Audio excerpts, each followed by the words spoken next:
이제 하나님의 말씀을 보시겠습니다. 네, 하나님의 말씀은 마가복음 16장 1절부터 79절에 7절입니다. 자막을 잘못 써놨네요. 마가복음 여기 뒤에는 애들 썼겠죠? 마가복음 16장 1절부터 7절까지만 공부합니다. 원래 10절, 11절까지가 부활에 대한 얘기인데 오늘은 제 설교의 필요상 7절까지만 공독을 해드리도록 하겠습니다. 마가복음 16장 1절부터 7절 신약성경 84면입니다. 제 성경을 그렇습니다. 성경과는 좀 다를 수 있어요. 자, 다 찾으셨나요? 그러면 제가 천천히 공독을 해드리도록 하겠습니다. 안식일이 지나매 막달라 마리아와 야고보의 어머니 마리아와 또 살로메가 가서 예수께 바르기 위하여 향품을 사다 두었다가 안식 후 첫날 매우 일찍이 해돋을 때에 그 무덤으로 가며 서로 말하되 누가 우리를 위하여 무덤 문에서 돌을 굴려주리요 하더니 눈을 들어 본즉 벌써 돌이 굴려져 있는데 그 돌이 심히 크더라. 무덤에 들어가서 흰옷을 입은 한 청년이 우편에 앉은 것을 보고 놀라매 그 청년이 이르되 놀라지 말라. 너희가 십자가에 못 박히신 나사렛 예수를 찾는구나. 그가 살아나셨고 여기 계시지 아니하니라. 보라, 그를 두었던 곳이니라. 가서 그의 제자들과 베드로에게 이르기를 예수께서 너희보다 먼저 갈릴리로 가시나니 전에 너희에게 말씀하신 대로 너희가 거기서 배우리라 하라 하는지라. 네. 오늘 이제 부활절인데 오늘 부활절을 맞이해서 부활하신 예수님을 찾자 또는 부활하신 주님을 찾자 이런 제목으로 말씀을 드립니다. 그래서 오늘 말씀 듣고 은혜 받은 다음에 부활은 오늘 한순간에 끝나는 게 아닙니다. 우리 부활한 주님과의 삶은 앞으로 계속 되어져야 될 것입니다. 그리고 여러분들 날마다 삶 현장에서 주님의 은혜로 새롭게 태어나는, 제가 봤을 때 이 땅에 또 한 번의 부활이라고 이렇게 표현하기도 하는데 이 땅에서 또 한 번의 부활을 경험하는 은총이 있기를 주의 이름으로 간절히 부탁을 드립니다. 자, 이제 우리가 잘 아는 대로 오늘은 예수님이 십자가에 달려 죽으셨다가 3일 후에 부활하신 부활의 날입니다. 그래서 우리가 부활절이라고 이제 표현을 합니다. 부활절이 어떤 날이냐? 뭐 여러 가지 정리할 수 있겠지만 저는 대략적으로 3가지를 의미 있게 말씀드리고 올릴 수 있을 것 같습니다. 첫째로 부활절은 승리의 날이다. 우리가 죄 때문에 죽어야 됐고 또 망해야 되는데, 그래서 물론 우리 전부는 예수님 먼저죠. 예수님도 십자가에 달려 죽으심으로 인간의 눈으로 볼 때 철저하게 패배한 것 같고 철저하게 실패하는 것 같았습니다. 그런데 예수님께서 무덤의 권세, 사망의 권세, 어둠의 권세, 또 이제 로마 종교 지도자들과 정치인들의 음모와 계략을 꿰뚫고 부활하셨습니다. 그래서 그런 면에서 보면 부활절은 승리의 날이다. 어둠의 권세와 싸워 이기고 사망의 권세와 싸워 이기고 모든 악한 권세들과 싸워 이기고 다시 산 날이기 때문에 승리한 날이다 라는 거죠. 그 다음에 복된 날이다. 우리가 이제 복된 날이 여러 가지 얘기를 하지만 그중에 가장 큰 복된 날은 예수님 죽었다 다시 사는 이 날이 가장 복된 날입니다. 그 다음에 또 하나는 이 날은 살아나는 날이에요. 예수님도 죽었다가 사신 날이고 죄로 인해 죽었던 우리들도 부활하신 예수님과 함께 다시 살아난 날입니다. 그래서 부활절은 생명의 날이다 라고 하는 거죠. 그렇다고 한다면 부활절은 행복해야 되고 부활절은 기뻐야 됩니다. 부활절은 평화로워야 됩니다. 부활절 소망이 넘쳐야 됩니다. 승리의 감격이 있어야 됩니다. 그런데 여러분 어떻습니까? 과연 우리 권사님들과 우리 집사님들과 우리 장로님과 저에게 또 우리 대명교 성도들에게 과연 부활로 인한 승리의 기쁨과 감격이 있는가? 한번 우리가 우리 자신을 돌아볼 필요가 있습니다. 왜냐하면 사실 부활절 날은 기뻐야 되는데 많은 사람들이 기쁨을 누리지 못하고 행복을 누리지 못하고 평화를 누리지 못하고 소망을 얻지 못한 상태에서 여전히 우울하게, 여전히 슬프게, 여전히 얼굴에 내천자를 그리면서 찌푸린 얼굴로 살아가고 있습니다. 그래서 그것을 저는 이렇게 정리해 봅니다. 자막에 있는 대로 부활의 기쁨과 행복을 누리지 못하는 사람, 또 여기 더한다면 평화를 누리지 못하는 사람이, 또 소망을 잃어버린 사람은 많다는 거죠. 왜 그렇습니까? 분명히 부활은 승리의 날이고 복된 날이고 생명의 날이고 기쁜 날인데 왜 그걸 못 누립니까? 그 이유는 두 가지로 정리할 수가 있으리라고 여겨집니다. 첫째로 부활하신 예수님을 만나지 못했기 때문이다. 왜 못 만나느냐? 두 가지, 여기는 두 가지. 믿음이 없기 때문에. 예수님이 부활했다고 하는 사실에 대한 믿음이 없고 그 사실을 믿지 못하기 때문이고, 더 큰 문제는 많은 사람들이 예수님에 대해서 별 관심이 없다는 것. 부활하신 예수님에 대해서 별 관심이 없다는 것.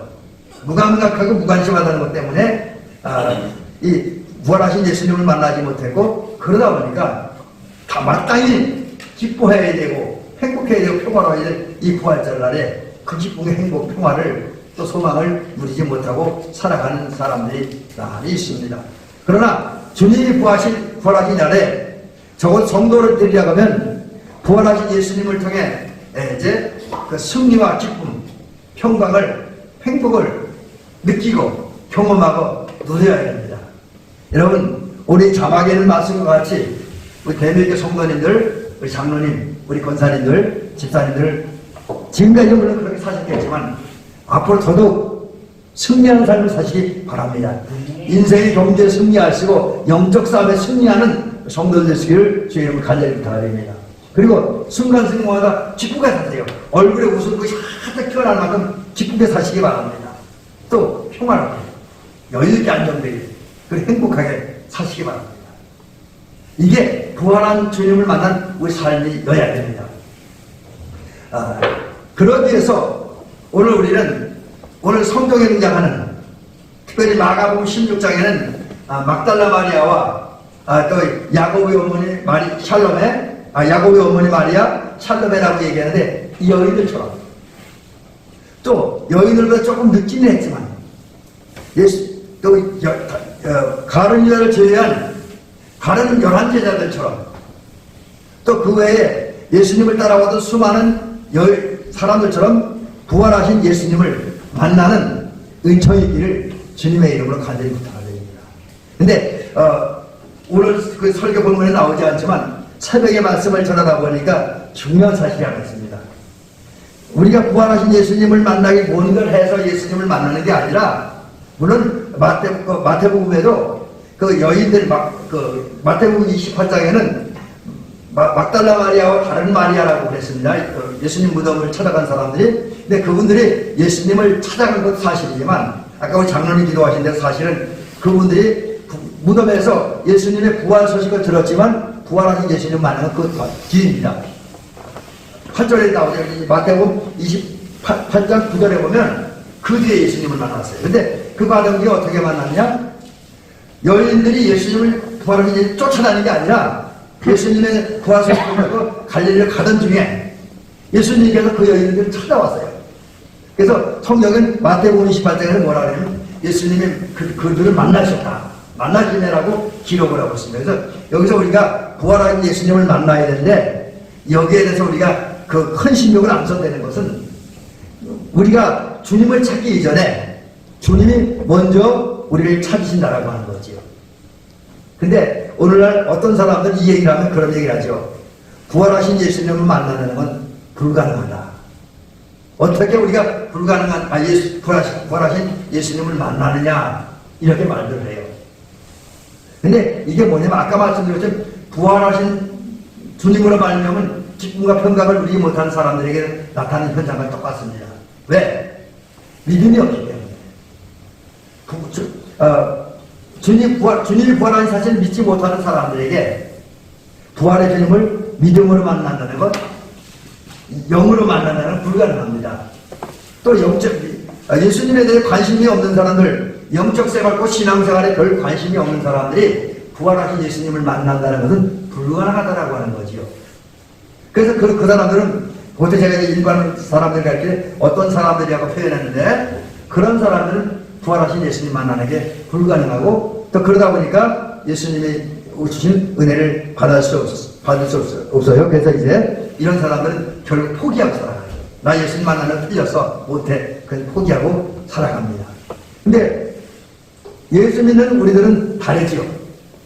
여러분 성도라는 게 뭡니까? 거룩한 사람들이라고도 그러는데 거룩하다는 건 다른 사람들이에요. 다른 사람들.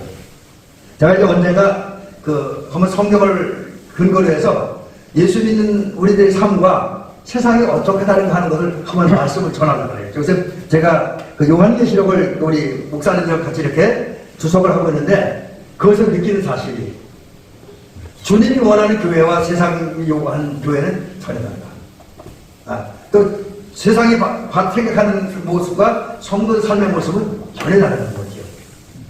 그렇습니다. 예수 믿는 우리는 부활하신 예수님을 믿지 못한다고 생각하는 세상 사람들과는 다릅니다. 어떻게 다르냐?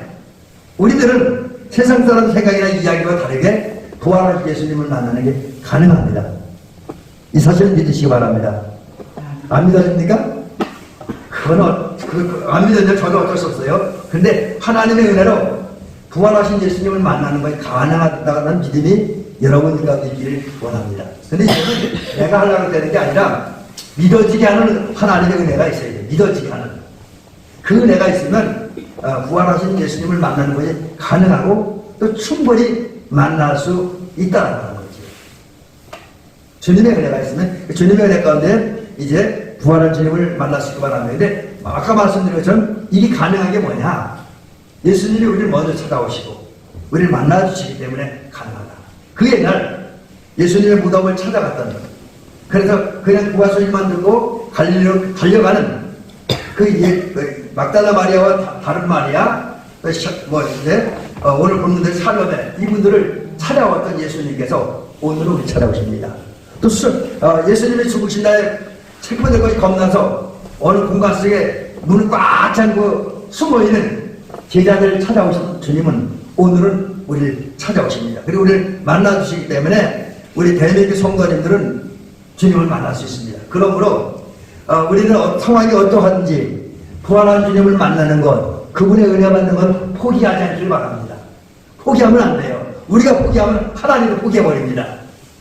우리가 포기하지 말아야 돼요. 오히려 나는 이제 부활한 주님을 만날 수 있다라고 하는 그분의 은혜를 받고 평안하고 행복하고 승리할 수 있다라고 하는 이 희망, 이 가능성을 가지고 믿음으로 주님께 특별히 부활하신 예수님께로 나아가는 저와 여러분들 되시길 주의 이름으로 부탁드립니다.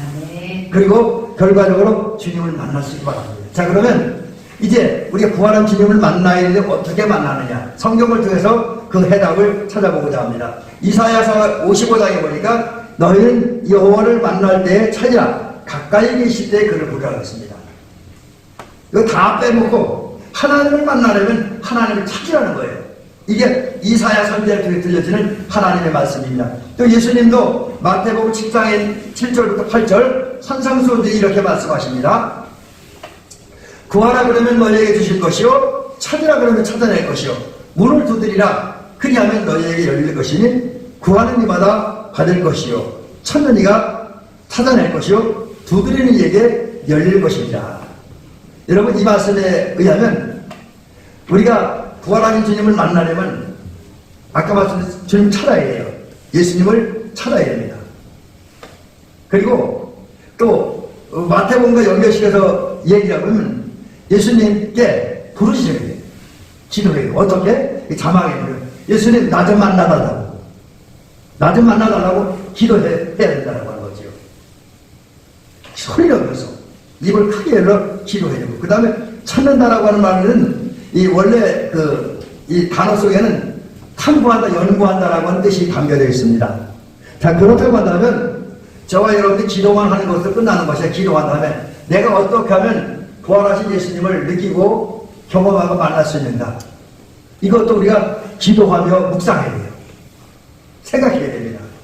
그래서 예수님 만나는 길에 대해서 방법에 대해서 나름대로 찾아보고 조사해보고 연구해보고 또 이제 그 가운데 가장 중요한 것은 예수님을 만나기 위해서 끊임없이 성경을 읽고 묵상하는 그러니까 깊은 사색을 하는 그건 저와 여러분이 될 줄로 믿습니다. 사실은 그 중세 신비주의 운동을 했던 그 중세 신비주의 운동을 한 사람들의 목표는 뭐냐면 하나님과의 만남입니다.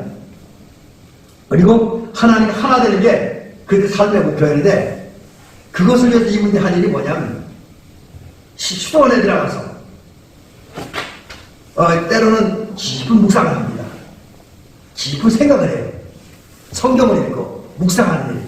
그리고 그들은 자기 마음을 정화하고 청소한다고 이렇게 회개하죠. 회개하는 일과 성경을 읽기를 묵상하는 일. 여기에 우리 그 일반인들도 제가 이 얘기를 했는데 목사님들은 못 믿는데 그 무슨 그런 게 있냐는데, 그 중세 신비주의 운동을 한 사람들은 하나님을 만나게 노동을 했어요. 이거 우리 요새가 상식으로 이해가 안 되는데, 그들의 노동의 목표는 하나님의 섭리를 알기 위해서, 오직 하나님을 그 섭리 속에, 자연 속에 역사하시는 하나님의 섭리를 만나고 느끼기 위해서 노동하는 거죠. 그러면서 하나님 만나는 길을 깊이 생각하고, 그 과정에서 이제 중세 신비주의 운동가, 그중에 성 프란시스라든지 성 어거스틴 같은 사람들은 부활하신 예수님을 만난다라고 하는 거지. 그래서 여러분 우리도 부활하신 예수님을 만나기 위해서 길과 방법을 연구하는 것보다 더 중요한 건 성경을 읽고 깊은 묵상, 그리고 예수님을 깊이 생각하고 우리의 마음이 예수님께 집중되다 보면 어느 순간에 부활하신 예수님을 만나는 은총이 있게 될 줄로 믿습니다. 자, 그 다음에 이제 그 주님의 부활하는 과정에 있었던 얘기입니다. 이제 주님이 부활하시기 전에 있었던 일이 뭐냐면 십자가에 달려 죽으셨잖아요. 근데 예수님이 십자가에 달려 죽으셨을 때 이게 이제 그 상황인데, 헤롯과 바리새인들의 반응은 어떤 것이었느냐? 헤롯, 바리새인, 빌라도, 또 대제사장 서기관들의 반응은 어떤 것이었냐? 한마디로 그들은 아주 기뻐하고 즐거웠어요. 매우 기뻐했어요. 근데 제가 이 그림을 좀 붙여놨는데 음흉한, 그들의 웃음 속에는 음흉하게 있는 거예요. 그게 뭐냐? 이제 우리들의 걸림돌이 되어야 된다. 사실 예수님 때문에 이 유대 종교 지도자들은 걸림돌이 됐어요. 예수님은 이제 말씀대로 자기들이 자리를 지키고 명예를 유지하고 본인을 지키는 데 있어서 매우 어려웠습니다. 그래서 예수님은 이들에게 걸림돌이었습니다. 근데 예수님이 죽으니까 이제 끝났다. 우리 걸림돌 제거됐다. 그런 생각을 하고, 그러다 보니까 이제 우리 약은 탄탄대로다. 이제 우리 마음대로, 우리 원하는 대로 우리 권력을 유지할 수 있고, 우리 이론을 펼쳐갈 수 있고, 우리 종교를 확장시킬 수 있다. 이런 자신감을 가지면서 기뻐했다라고 하는 거지. 근데 반면에 제자들의 반응은 달랐습니다. 제자들의 반응은 슬픔과 절망에 빠져 있습니다.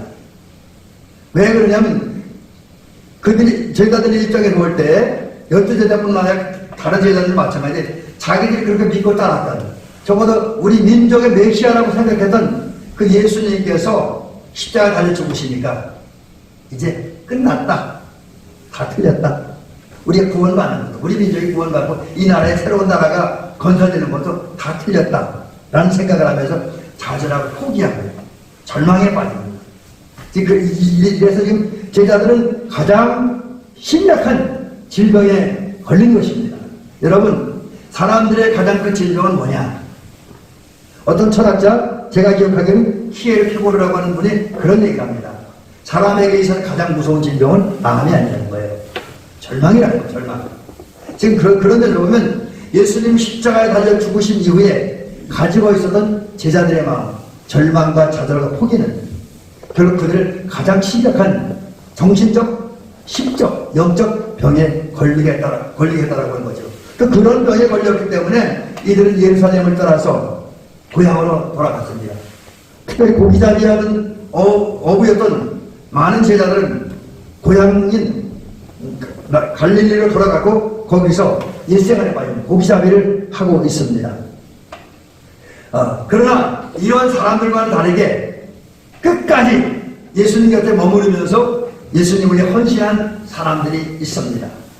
저는 우리 대미교 성도들이 다른 건 몰라도 이것만 꼭 하시기 바랍니다. 다른 건 몰라도. 여러분, 우리가 누구처럼 엄청난 업적을 남기고 실적을 남기고 세상 사람들의 존경을 받는 그런 사람들이 아니어도 괜찮습니다. 그건 특별한 사람들이 필요한 거예요. 우리는 그거 안 해도 괜찮아요. 다만 오늘 성경에 등장하는 이분들처럼 끝까지 예수님 곁에 머무르며 예수님을 헌신하고 예수님을 섬기고 교회를 섬기고 사회로 섬기는 저와 여러분들의 일을 있습니다. 그 사람이 누구냐? 아리마대 요셉, 갈릴리에서 예수님을 따라온 여인들, 그리고 예수님을 아는 몇 사람들이라는 거죠. 이들은 어떻게 보면 예수님이 일하는 데서 중심부에 섰던 사람들은 아닙니다. 물론 여기서 아리마대 요셉 같은 사람은 그래서 유대 사회에서 꽤 알려진 사람이에요. 사내들이 공경을 내니까. 근데 그 외에 다른 사람 다 무명의 여인들, 무명의 사람들이었습니다. 12제자의 수에도 가입하지 못한 그런 사람들이었다는 거죠. 그럼에도 불구하고 다른 제자들은 다 예수님이 체포될 때 다 도망갔습니다. 심지어 주님을 죽을지언정 결코 주를 부인하지 않겠다라고 호언장담했던 베드로 도망갔습니다. 그리고 3번씩이나 부인하고 3번이 저주까지 했습니다.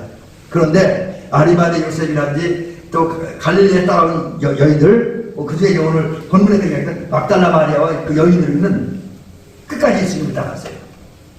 예수님 십자가에 달릴 때까지. 그리고 심지어 예수님 십자가에 달린 그 순간에도, 죽으신 그 순간까지도 이들은 예수님 십자가 곁에 있었습니다.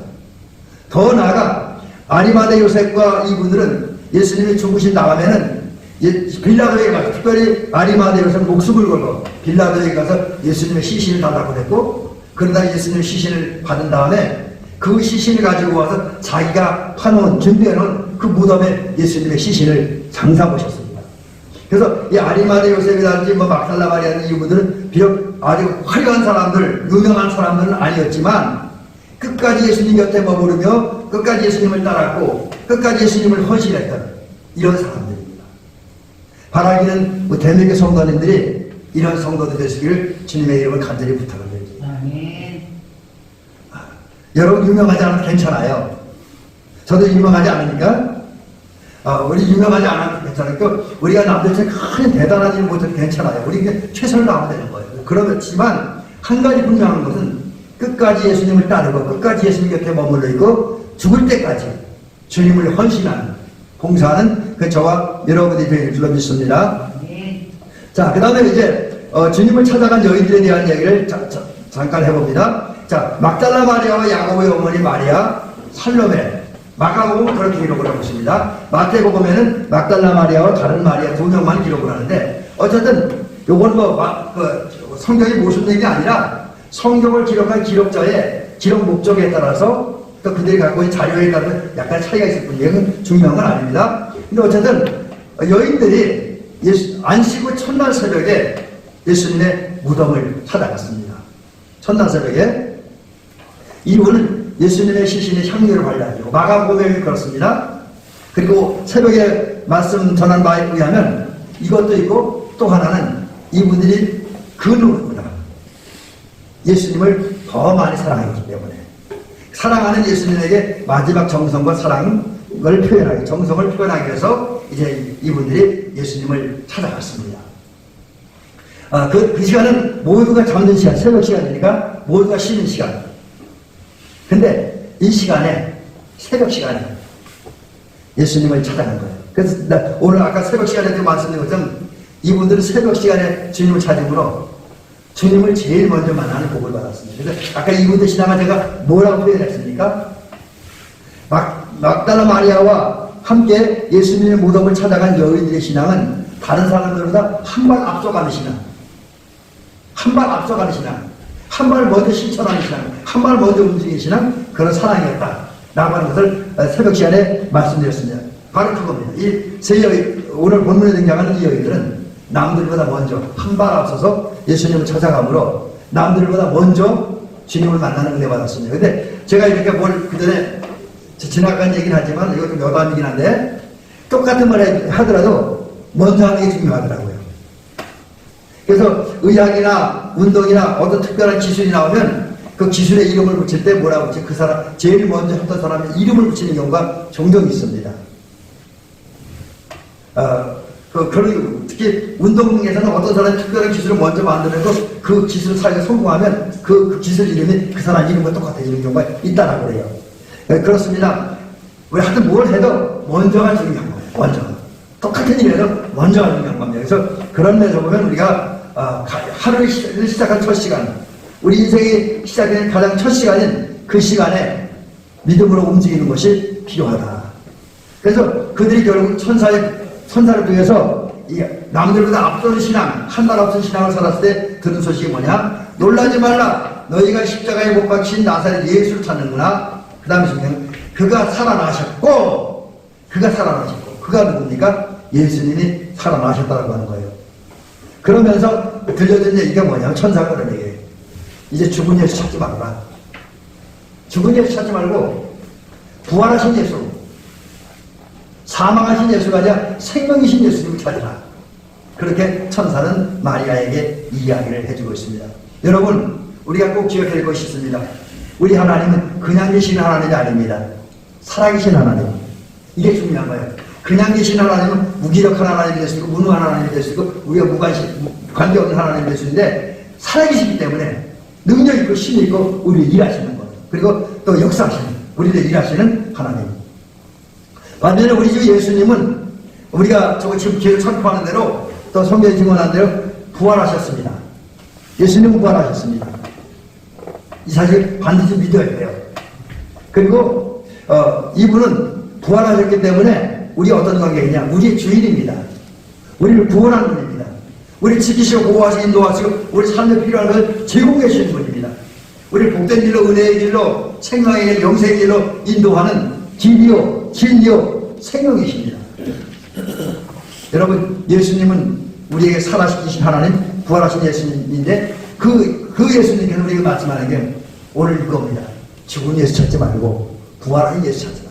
물론 그렇다고 십자가를 외면하는 게 아닙니다. 그러나 십자가에 죽으신 예수 중요하지만 부활하신 예수는 더욱 중요하다. 그래서 여러분, 우리는 오늘 살아도 역사하시는 부활하신 예수님, 우리를 희망과 기쁨을 주고 생명을 이끄는 부활하신 예수님을 찾으라고 이 하나님의 명령에 순종하는 저와 여러분들이 될 줄로 믿습니다. 자, 그러면 이제 예수님이 부활했는데 부활한 증거는 그 시간이 많이 가니까 부활을 입증하기 위해서 증거만 소개해드리겠습니다. 여러분, 성경을 보고 여러 가지 성지순례를 가보면 예수님이 부활한 것이 사실이라고 진실이라고는 증거는 많이 있습니다. 예를 들면 불려진 것, 예수님의 무덤을 가로막았던 그 문을 가로막은 돌이 불려져 있었어요. 여인들이 찾아가는데, 그 다음에 천사의 관, 그가 살아나시고 여인들이 시작이 아니라. 또 예수님이 이제 부활하신 다음에 예수님을 이렇게 시신을 쌌던 세포만 놓여있어요. 예수님 시신 없고 빈 무덤이 된 거죠. 그 다음에 빈 무덤, 그 다음에 부활하신 예수님을 많은 사람들이 만났습니다. 막달라 마리아도 만났고 베드로도 만났고 엠마오 마을 간 두제도 만났습니다. 바로 이런 것들이 예수님이 부활했다는 것이 사실이라고 증거하는 증거들입니다. 그러므로 예수님의 부활은 누구도 부정할 수 없는 역사적인 사실이라는 것을 성도님들은 기억하고 믿으시기 바랍니다. 그리고 분명하게 부활하신 부활하신 예수님을 전하는 저와 여러분들이 될 줄로 믿습니다. 이제 마지막으로 이런 말씀 드리면서 오늘 말씀을 마치겠습니다. 자, 이제 우리가 부활하신 예수님을 믿어야 돼요. 그럼 부활신앙을 가진 우리는 어떻게 살아야 되냐? 우리 부활신앙을 가진 성도들의 삶을 살펴보려고 합니다. 여러분, 가장 기본적인 건 다시 한번 말씀드립니다만 우리 예수님이 부활했다. 그리고 또 하나는 이게 중요한 건데, 과거 2000년 동안 부활한 것이 오늘도 주님 부활의 역사를 일으키고 있다는 사실을 기억하고 믿으시기 바랍니다. 물론 예수님은 한 번 부활하니까 완전한 부활이지만 오늘 우리를 다시 살리시는 이 일을 하고 있다는 사실을 잊어야 될 것입니다. 그리고 부활하신 주님께 적어도 우리는 우리 인생의 모든 것을 맡겨야 됩니다. 우리 생명을 맡겨야 되고, 우리 건강을 맡겨야 되고, 우리 삶의 성패를 맡겨야 되고, 우리 인생의 방향을 맡기는 저와 여러분들이 될 줄 믿습니다. 이게 믿음입니다. 그런 다음에 주님께 의지하는, 마치 어린아이가 엄마의 등에 업혔을 때, 엄마의 분양에 있을 때 엄마의 모든 걸 맡기는 것처럼 저와 여러분들이 예수님께 모든 걸 맡기는 그 의지하는 저와 여러분들이 될 줄 믿습니다. 그러나 주님을 찾아야 돼요. 어떻게? 이제 예배를 통해서 예배드리면서 주님 만나는 길을 찾고, 또 기도를 통해서 찬양을 통해서 성경 탐독, 깊이 묵상하고 읽고 연구하는 가운데 또 그 말씀을 다 깊은 생각을 하는 거예요. 또 하나님의 말씀을 실천하는 가운데 주님을 찾고 찾는 저와 여러분들이 들어 있습니다. 또 날마다 우리는 있는 모습 그대로 주님께 나아가는 그런 저와 여러분들이 될 것이고, 또 우리가 예수님을 만나기 위해서 끊임없이 하나님께 찬양을 드리고 경배드리고 영광을 돌리고 기도하는 저와 여러분들이 들어 있습니다. 그리고 또 하나 우리가 부활하신 예수님을 만나기 위해서 부활하신 예수님은 거룩한 분입니다. 깨끗한 분이에요. 죄가 없는 분입니다. 그런 예수님을 만나기 위해서 우리도 거룩하게 살아야 돼요. 죄로 인해 우리 돌아보지 말고 깨끗하게 순결하게 살아가야 될 줄로 믿습니다. 그 다음에 하나님께로 우리에게 맡긴 죄에 더 힘쓰는 그 사람들이 되시기 바랍니다. 그런 가운데 끝까지 부활하신 예수님을 찾아가는, 그리고 그 결과 막달라 마리아처럼 또 야고보의 어머니 마리아처럼 샬롬에처럼 마태복음에 기록된 대로 막달라 마리아와 다른 마리아처럼 또 그 외 많은 예수님의 제자들처럼 부활하신 예수님 만나고 그분과 함께 행복하게 승리하며 힘차게 살아가는 저와 여러분 되시기를 주의 이름으로 축원합니다.